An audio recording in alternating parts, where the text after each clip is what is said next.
नमस्कार, मैं हूं मृत्युंजय कुमार झा और हमारा खास शो बाजार अगले हफ्ते में आपका स्वागत है। और इस खास शो में हम आपको बताते हैं शुक्रवार का बाजार का पूरा एक्शन और साथ ही अगले हफ्ते का मार्केट कैसा रहने वाला है, सोमवार का बाजार कैसा रहने वाला है, ये हम आपको बताते हैं। तो आज आपकी तैयारी कराने के लिए हमारे साथ हैं जी बिजनेस के मैनेजिंग एडिटर अनिल सिंघवी। हमारे साथ एक खास मेहमान है ट्रेड स्विफ्ट ब्रोकिंग के संदीप जैन, और साथ ही मेरी पूरी टीम तैयार है आपको अलग अलग खबर बताने के लिए। और आज सबसे बड़ी खबर हम आपको बताएंगे कि वोडा आइडिया की बोर्ड बैठक खत्म हो गई है, उसमें किस तरह के फैसले हुए हैं पूंजी जुटाने को लेकर के, और जो फैसले हुए हैं उसका कितना बड़ा इंपैक्ट होगा, इससे कितना एजीआर का भुगतान हो पाएगा, इस पर डिटेल एनालिसिस हमारे सहयोगी कुशल आपको बताएंगे। इसके अलावा बाजार में जो एक्शन रहा है ये हम समझेंगे देवांशी से, मानसी हमें बताएंगी अगले हफ्ते के ट्रिगर्स, आशीष से जानेंगे स्टील शेयरों में आगे तेजी होगी या मंदी, और संदीप बताएंगे इन्फो एज के नतीजे कैसे रहेंगे। ये सारी बातें होंगी, लेकिन फटाफट आपको बता देते हैं कि शुक्रवार का दिन शेयर मार्केट के लिए कैसा रहा है।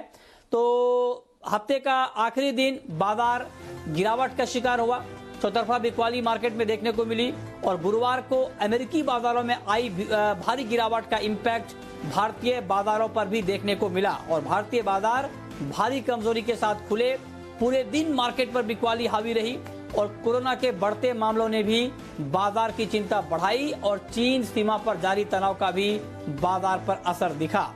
आखिर में सेंसेक्स 634 और निफ्टी 194 अंक गिरकर बंद हुए, और आज बैंक निफ्टी भी करीब करीब 2.25% तक टूट गया। और फटाफट आपको बताते हैं कि आज के मार्केट में विदेशी निवेशकों ने और घरेलू निवेशकों ने कितनी खरीदारी या बिकवाली की है। तो एफआईआईज यानी विदेशी संस्थागत निवेशकों ने कैश मार्केट में 1888 करोड़ से ज्यादा की बिकवाली की, वहीं डीआईज यानी घरेलू संस्थागत निवेशकों ने करीब करीब 457 करोड़ रुपए की बिकवाली की।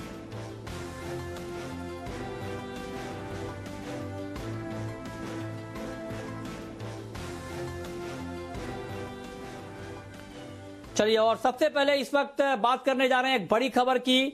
वोडा आइडिया बोर्ड की बैठक खत्म हो गई है, उसमें इस बोर्ड बैठक में पूंजी जुटाने को लेकर क्या फैसला हुआ है, ये डिटेल जानकारी देने के लिए हमारे सहयोगी कुशल गुप्ता हमारे साथ जुड़ चुके हैं। कुशल, बताइए क्या फैसला हुआ है पूंजी जुटाने को लेकर इस बोर्ड बैठक में। बिल्कुल मृत्युंजय, देखिए इस बोर्ड बैठक का सभी को इंतजार था कि क्या आउटकम निकल कर आता है, और फाइनली अब से आधे घंटे पहले ये आउटकम निकल कर आया है कि 25,000 करोड़ रुपए जुटाने की मंजूरी जो है वो वोडाफोन आइडिया के बोर्ड ने दे दी है। और यहाँ पर मैं आपको डिटेल्स बता दूं, 15,000 करोड़ रुपए इक्विटी से जुटाए जा सकते हैं, और 15,000 करोड़ रुपए की इक्वल मंजूरी जो है एनसीडी के जरिए यानी कि बॉन्ड्स के जरिए जुटाने की मंजूरी मिली है। टोटल में 25,000 करोड़ रुपए जो है वो कंपनी जुटा सकती है। और यहाँ पर सिचुएशन जो है अब काफी इंटरेस्टिंग बन रही है मृत्युंजय। इनफैक्ट अब जो इनका कुल एजीआर बकाया है वो 50,400 करोड़ रुपए का है। इन्होंने करीब 7,854 करोड़ रुपए ऑलरेडी पे कर दिए हैं। पर जो चिंताएं बनी हुई थी कि फंड किस हिसाब से जुटाए जाएंगे FY23 के बाद जो है कंपनी जो है इस चीज का भुगतान कर पाएगी या नहीं, वो कहीं ना कहीं क्लैरिटी जो है ये बोर्ड बैठक के बाद आती हुई नजर आ रही है कि 50% जो एजीआर बकाया है कुल उसका तो कहीं ना कहीं ये जो फंड जुटाए जाएंगे उससे भुगतान हो सकता है। अब देखना यह होगा कि किस हिसाब के कैसे निवेशक आते हैं और वो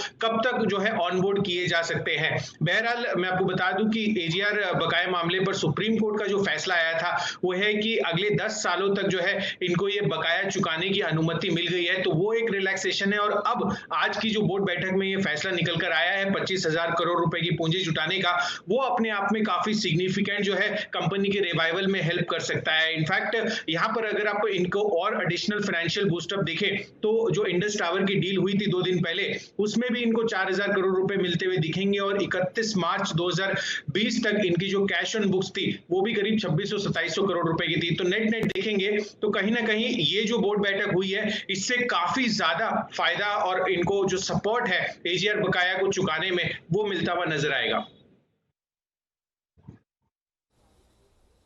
हाँ, तो ये आपने बताया कि जो एजीआर का बकाया है उसपे के भुगतान में मदद मिलेगी, लेकिन एक सवाल कुशल मेरा आपसे और होगा कि ये 25,000 करोड़ आपने बताया कि इसमें फैसला हुआ है कि कहां से जुटाया जाएगा, लेकिन जो बाकी की रकम है उसको जुटाने को लेकर के आगे की क्या प्लानिंग है?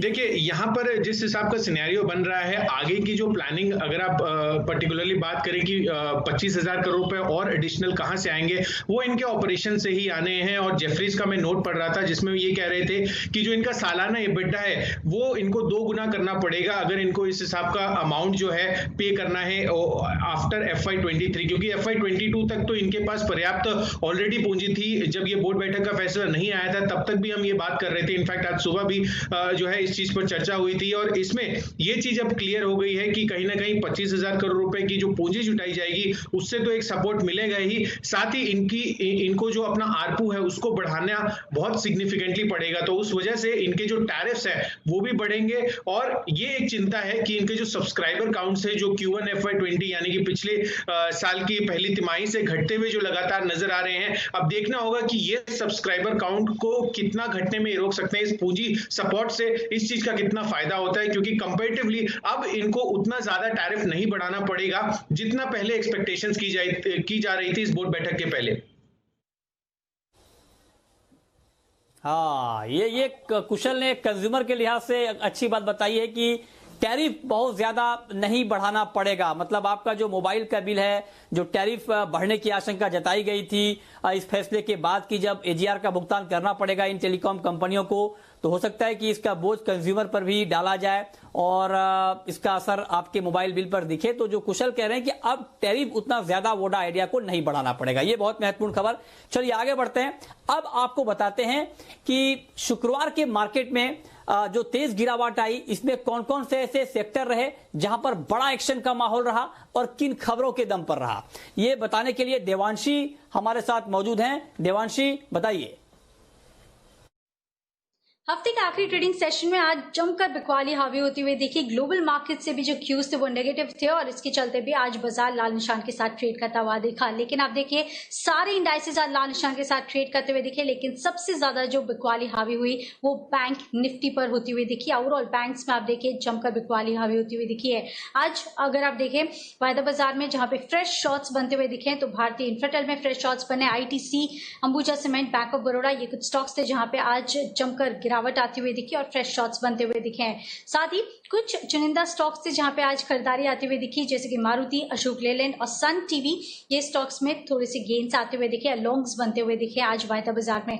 इसके अलावा आप देखिए बैंकिंग स्टॉक्स, जैसे मैंने कहा आज निजी बैंक्स और सरकारी बैंक्स दोनों में भारी गिरावट आती हुई दिखी है या बिकवाली हावी हुई है। Axis bank, federal bank, IndusInd bank, ICICI bank और सारे हैवी वेट्स जो बैंकिंग स्टॉक्स हैं यहाँ पे हमने गिरावट देखी।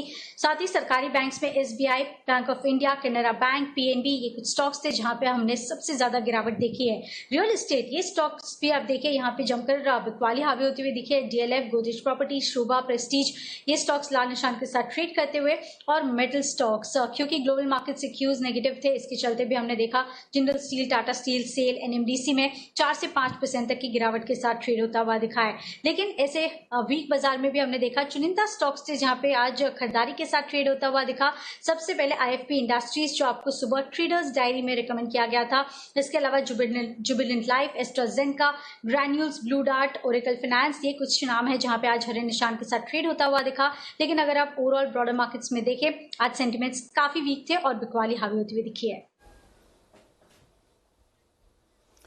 तो ये देवांशी ने डिटेल में बताया कि कहां पर एक्शन दिखा है। अब हम रुक करते हैं अपने खास मेहमान का, और आज हमारे साथ खास मेहमान हैं संदीप जैन साहब, ट्रेडस्विफ्ट ब्रोकिंग के। संदीप जी, बहुत बहुत स्वागत है आपका। और आज मेरा पहला सवाल आपसे वोडा आइडिया के ऊपर होगा। जो बोर्ड बैठक में फैसला लिया गया पूंजी जुटाने को लेकर के, इससे कंपनी की सेहत कितनी सुधर सकती है और सेंटीमेंट कितना बेहतर हो सकता है? नेक्स्ट वीक हम वोडा आइडिया की चाल क्या देखेंगे? पहले इस पर सर आपका जवाब। देखिए, बैठक की है इन्होंने और ये तो देखिए खुद कंपनी की इंटरनल बैठक है और अब आगे किस तरीके से इन्वेस्टर्स आते हैं उसके ऊपर मार्केट की नजरें बनी रहेगी। बट ठीक है, बहुत बड़े नाम है वोडा, PLC और प्लस बिरलाज इंडिया में, तो मुझे नहीं लगता कि इनको इन्वेस्टर्स ढूंढने में तकलीफ होगी। बट अगेन, जो अभी मैं सुन रहा था, बहुत सही एनालिसिस थी कि आगे कई सालों में इनको EBITDA वगैरह डबल करनी पड़ेगी, बहुत सारी चीजें हैं। ऐसा नहीं है कि सारी प्रॉब्लम आज सॉल्व होगी, बट ये जरूर है कि बहुत बड़ी राहत है। 10 साल 15 साल की उम्मीद भी थी कि कहीं 15 साल हो जाए, बट 10 साल भी मिला है, 5,000 करोड़ करके देना है, तो कुछ तो ये लोग अपने ये जो पूंजी जुटाएंगे इनसे देंगे और कुछ ये लोग अपने रेगुलर इनकम से, रेगुलर एबिटा से देंगे। सो आई थिंक काफी हद तक सारी चीजें डिस्काउंट है, बट फिर भी मैं यही कहूंगा कि बहुत वॉलेटाइल रहेगा ये स्टॉक और ओवरऑल आरपूज वगैरह बढ़ानी पड़ेगी। बहुत कंपटीशन भी है, ट्रिगोपोलिस्टिक अभी तो डुओपोलिस्टिक लग रहा है मार्केट, बट ट्रिगोपोलिस्टिक होगा। सो ओवरऑल मुझे लगता है कि जिन्होंने ले रखा वो होल्ड करके रखे, जिनको फ्रेश लेना है मैं कहूंगा कि दूसरे विकल्प पे जाए। इवन मुझे भारती भी बहुत अट्रैक्टिव लगता है, वो भी अच्छा खासा करेक्ट हो चुका है और अच्छे लेवल्स पे है जहां से बहुत ज्यादा डाउनसाइड नहीं लगता है, तो I still go for Bharti in the segment. But जिन्होंने वोडा ले रखा वो लेके रख सकते हैं, क्योंकि आने वाले सालों में सर्टेनली यहाँ पे भी कुछ ना कुछ पॉजिटिव दिखेगा। अच्छा, तो आप कह रहे हैं कि जिन लोगों ने ले रखा है वो होल्ड करें, लेकिन जिनको नया लेना है वो दूसरे टेलीकॉम विकल्पों पर फोकस कर सकते हैं। ये तो बात हो गई वोडा आइडिया की। अब मेरा दूसरा सवाल संदीप जी आपसे ये होगा कि जिस तरह से हफ्ते का आखिरी कारोबारी दिन बाजार में एक तेज गिरावट का माहौल रहा, ऐसे में इस माहौल को देखते हुए आगे के लिए क्या संकेत आपको दिख रहे हैं, और खास करके मंडे को जब ट्रेड लेना होगा मंडे के लिए तो क्या ट्रेड लिया जाए, एक तो इंट्राडे के लिए, और दूसरा अगर कोई पोजिशनल ट्रेड लेना चाह रहा है इस मार्केट में तो उनको कहां पर लेना चाहिए? बिल्कुल, देखिए काफी टफ है, बाइंग कॉल्स देना काफी टफ हो गया जिस तरीके से मार्केट का माहौल बना है और जो क्लोजिंग आई है, बट स्टिल काफी कुछ स्टॉक स्पेसिफिक एक्शन दिख रहा है। ऐसा भी नहीं है, मिड कैप और स्मॉल कैप आइडियाज लाने की कोशिश किया हूं मैं। और ऑटो इंसुलरी में, ऑटो ओवरऑल आज भी देखिए ऐसे मार्केट में भी पॉजिटिविटी दिखा रहा था, और ऑटो इंसुलरी की एक कंपनी है मिंडा इंडस्ट्रीज। मुझे लगता है कि इंट्रा डे के तौर पे मिंडा इंडस्ट्रीज को लिया जा सकता है। 340 के लगभग क्लोजिंग प्राइस थी, 355 360 का टारगेट और 327 का स्टॉप लॉस लगाए। इंट्रा डे की पिक मेरी मिंडा इंडस्ट्रीज। और दूसरी पिक है LTTS, L&T technology services. Generally L&T infotech के साथ कंफ्यूज नहीं करना चाहिए। LTTS एक बेहतरीन कंपनी है, 1558 रुपए के भाव है, 1670 1690 के टारगेट्स। पोजिशनल पिक के तौर पे मैं लाया हूं इसको। बहुत ही क्वालिटी कंपनी है, उम्दा कंपनी है। काफी मैंने बार इस शो में भी मैंने लॉन्ग टर्म पिक के तौर पे भी रेकमेंड किया हुआ है, और मुझे लगता है कि ये स्टॉक भी बहुत अच्छा परफॉर्म करेगा। जून के रिजल्ट बहुत अच्छे नहीं थे तो वैसे अंडर परफॉर्मर है, but it will certainly perform. जी, तो ये दो ट्रेड आपके लिए नेक्स्ट वीक के लिए कि मंडे को आपको कहां पर ट्रेड लेना है, और पोजिशनल ट्रेड के लिहाज से आप कहां पर ट्रेड ले सकते हैं। आगे बढ़ते हैं। अगले हफ्ते बाजार की नजर किस किस इवेंट पर रहेगी, ये डिटेल बताने के लिए, समझाने के लिए मानसी हमारे साथ जुड़ रही हैं। मानसी बताइए।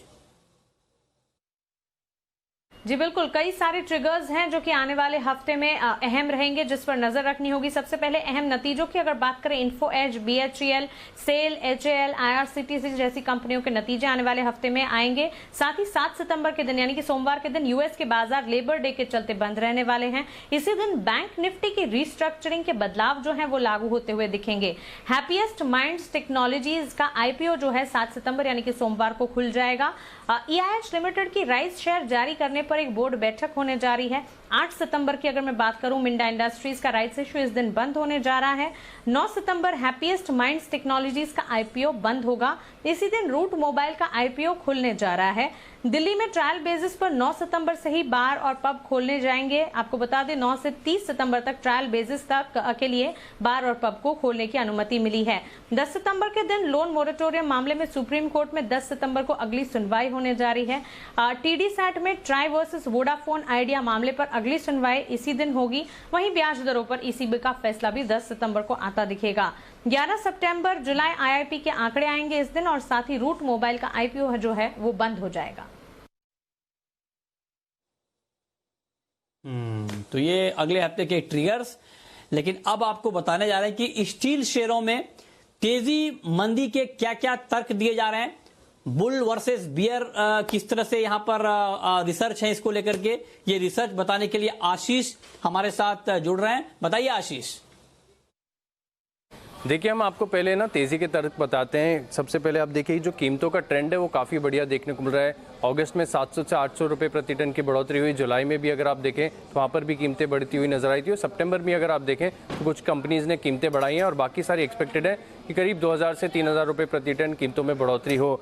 मांग को लेकर देखिए काफ़ी ज़्यादा एक रिवाइवल देखने को मिल रहा है। चाइना की तरफ से जो इंफ्रास्ट्रक्चर प्रोजेक्ट्स हैं वहाँ पर काम बढ़िया चल रहा है, जिसके चलते भारत ने भी स्टील जो है काफ़ी ज़्यादा मात्रा में चीन को एक्सपोर्ट किया है। यहाँ पर भी अगर आप देखें तो जो ग्रेजुअल अनलॉकिंग हो रही है इसका फ़ायदा मांग को देखने को मिल रहा है। अच्छी बात यह भी है कि अगर आप देखें तो उच्चतम स्तर से स्टॉक्स जो हैं अभी भी काफ़ी ज़्यादा गिरे हुए हैं, जिसके चलते कुछ ब्रोकरेज हाउस को स्टील के स्टॉक्स हैं पसंद आ रहे हैं। सबसे पहले आप देखिए टाटा स्टील, यहाँ पर मॉर्गन स्टैनली की रिपोर्ट है, ओवरवेट की रेटिंग को बरकरार रखा है 565 रुपये के लक्ष्य के लिए। जेएसपीएल पर भी देखिए 280 रुपये का लक्ष्य दिया मॉर्गन स्टैनली ने और जेएसडब्ल्यू स्टील पर मॉर्गन स्टैनली की रिपोर्ट है 320 रुपये के लक्ष्य के लिए। लेकिन कुछ तर्क ऐसे भी हैं जो मंदी की तरफ इशारा करें। सबसे पहली बात तो ये कि जितनी भी अच्छी खबरें वो सारी की सारी भाव में अब डिस्काउंटेड नजर आ रही हैं और लागत खर्च को लेकर कहीं ना कहीं ऐसा अनुमान लगाया जा रहा है कि आगे जाकर जो लागत खर्च है वो बढ़ता हुआ नजर आएगा। जो बिक्री के ट्रेंड आ रहे हैं वो अगर आप देखें तो साल दर साल तो बढ़िया देखने को मिल रहा है, लेकिन अगर आप पिछले महीनों से कंपेयर करके देखें तो वहाँ पर हल्की सी कमजोरी नजर आ रही है, जिसके चलते आप देखें यहाँ पर सीएलए से जेएसडब्ल्यू स्टील पर थोड़े से नेगेटिव नजर आ रहे हैं। ये बिकवाली की राय दे रहे हैं 185 के लक्ष्य के लिए और सेल पर जो है मॉर्गन स्टैनली की रिपोर्ट है जहाँ पर अंडरवेट की रेटिंग दी गई है 43 रुपये के लक्ष्य के लिए। अच्छा ठीक है, तो ये अलग अलग तर्क हैं तेजी के और मंदी के। संदीप जी, ये जो दोनों तर्क दिए हैं और आशीष ने समझाए हैं तेजी के तर्क और मंदी के तर्क, आप किससे सहमत हैं? आपके हिसाब से स्टील शेयरों में तेजी रहेगी या मंदी? देखिए स्टील शेयरों की जब भी बात होती है तो मैं कोई बहुत ज्यादा पॉजिटिव स्टेटमेंट नहीं देता, वेरी फ्रैंकली।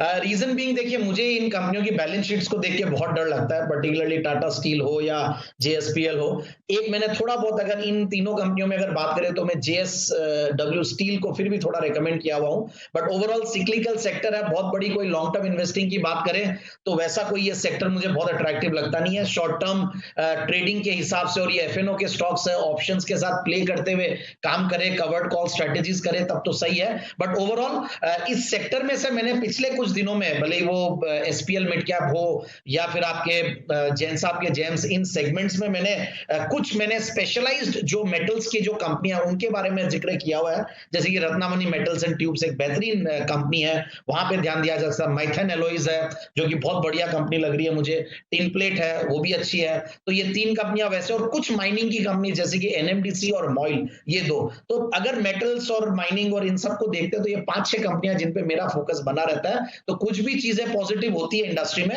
तो ये कंपनियां भी बेनिफिशियरी रही है और ये बेटर स्वीटर स्पॉट पे है देन दीज कंपनीज जो जिनका मैंने शुरुआत में नाम लिया। So I will be more comfortable with the names I have given. जी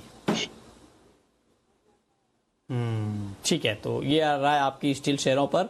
लेकिन अब रुक करते हैं हमारी खास पेशकश का, शर्मा जी के ऑप्शन का।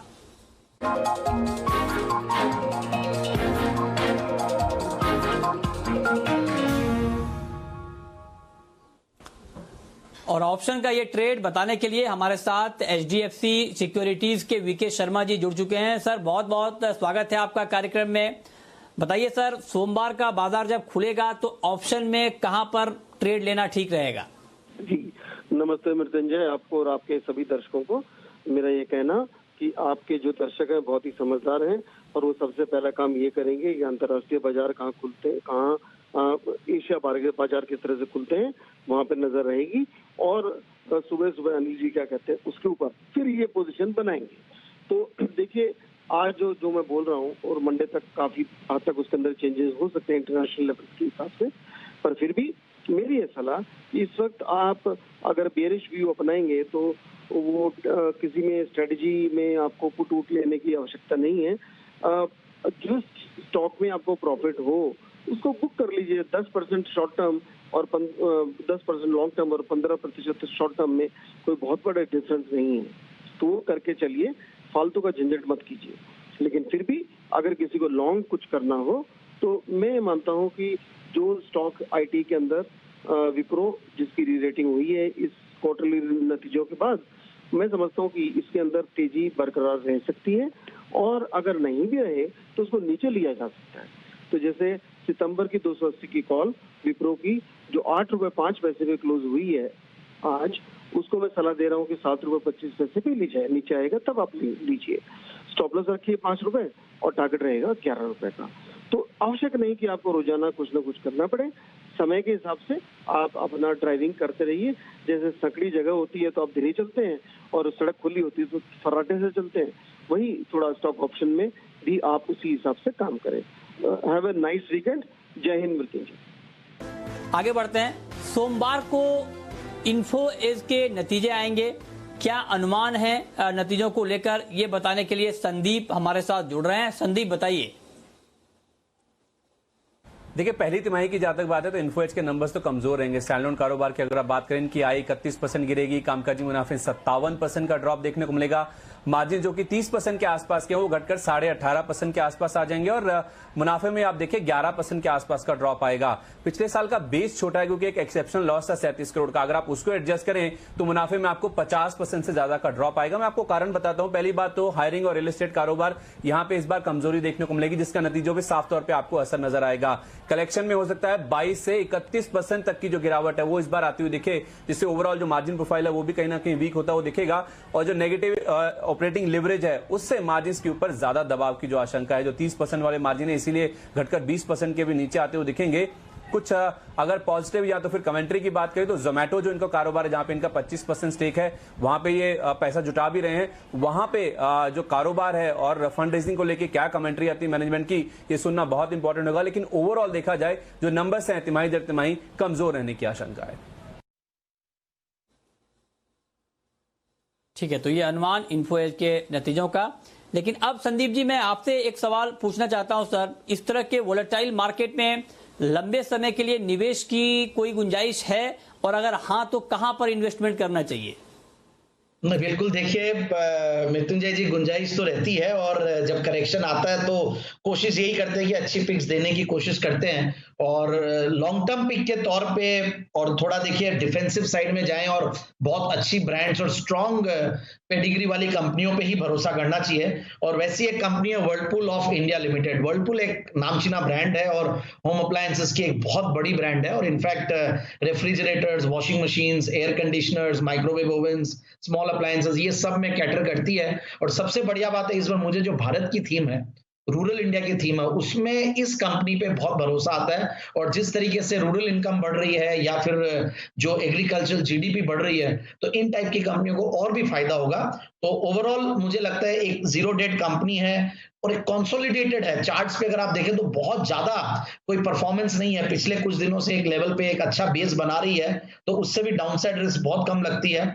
और जून का क्वार्टर जरूर से हल्का गया, रीजन बिंग देखिए ऑब्वियस से रीजंस है क्योंकि लॉकडाउन था, बट ओवरऑल अगर ये कंपनी की कैगर को देखें आप, प्रॉफिट की कैगर करीब 3 साल की 15% की रहती है, और सेल्स की ग्रोथ भी अगर पिछले 3 साल की देखें तो 14-15% की है, और प्रोमोटर्स की 75% स्टेक। सो ये सारी चीजें बहुत जबरदस्त है, और एक बहुत बढ़िया well manage, professionally manage company है, और पी मल्टीपल्स हायर साइड पे ही रहते हैं, और रिटर्न ऑन कैपिटल एम्प्लॉयड करीब 28-29, रिटर्न ऑन इक्विटी करीब 21। सो ये सारे फंडामेंटल्स वाली कंपनी में कोई दिक्कत नहीं है। कई बार नहीं भी चलती है, स्लो भी चले तो कोई दिक्कत नहीं है, और बहुत बढ़िया कैगर्स इसने पास्ट में भी रिटर्न्स दिए, और आगे भी ऐसा लगता है कि 2550 तक के टारगेट के लिए बहुत इजीली स्टॉक को लिया जा सकता है आने वाले 6 से 9 महीने की अवधि के लिए।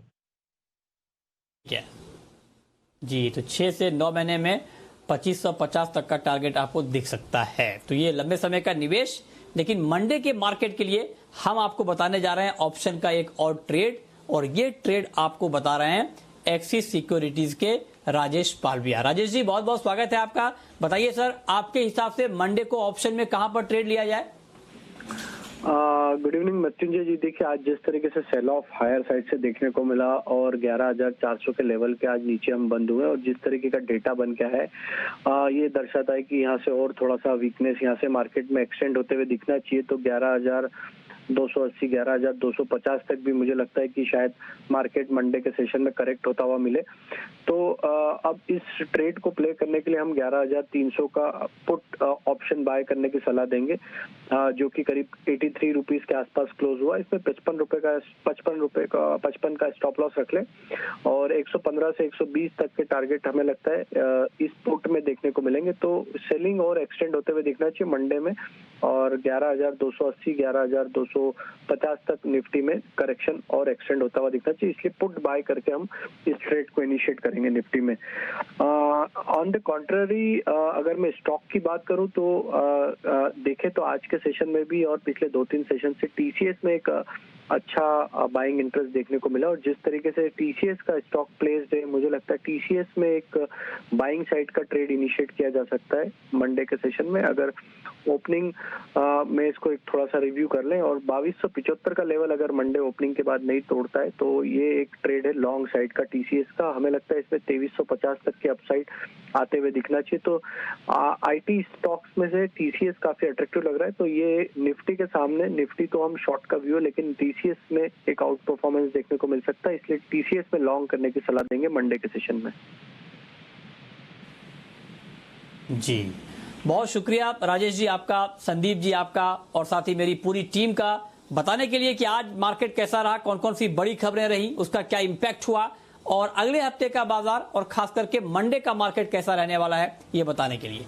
तो फिलहाल इस बुलेटिन में इतना ही।